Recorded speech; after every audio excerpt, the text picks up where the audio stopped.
Day.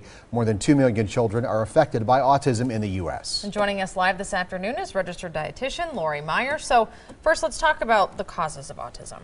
You know, that's the question. Nobody really knows. They can't pinpoint a specific cause. However, researchers are finding that there are certain rare genetic mutations that they're finding in these autistic kids that they think can be a clue to this.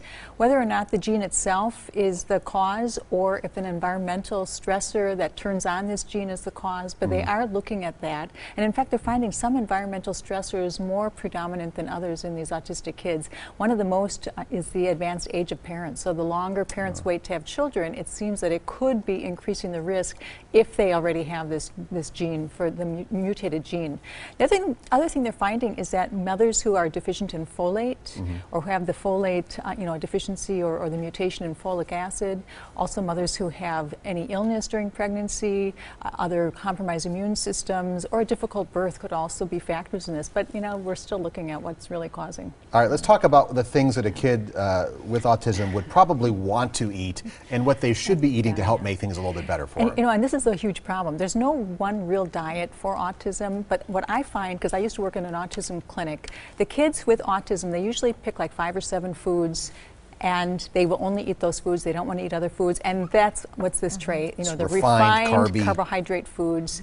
You can see the problem with this is that they're all pretty much the same. They're not real high nutrient foods, and the brain needs a lot of nutrition. It really needs high nutrient density, and so this in of itself is going to be bad for that brain because it's not going to help brain chemistry. But a lot of these kids also have gut problems. These foods are actually going to make those gut problems even worse. So what we're really looking at is trying to get healthy fats. Fats are so important for the brain, so I have avocado, coconut oil, fish oils, and then also these kids are deficient in minerals, so they need to be getting some protein sources. They also are low in fruits and vegetables, and so trying to emphasize more of those foods are really going to be important. Well, we hear gluten-free, we hear dairy-free for a lot of us. How can that play a role here? Well, there's a lot of people, a lot of parents who swear by the gluten-free, dairy-free, or casein-free diet, and you know, this is removing wheat and all gluten and dairy from the diet. What I have found is that those diets don't help by themselves, but when they're part of an integrative program, we have seen some reduction in some of these symptoms, and you can see a reduced bowel problems, improved eye contact, improved sleep, improved speech, and also improved behavior and learning.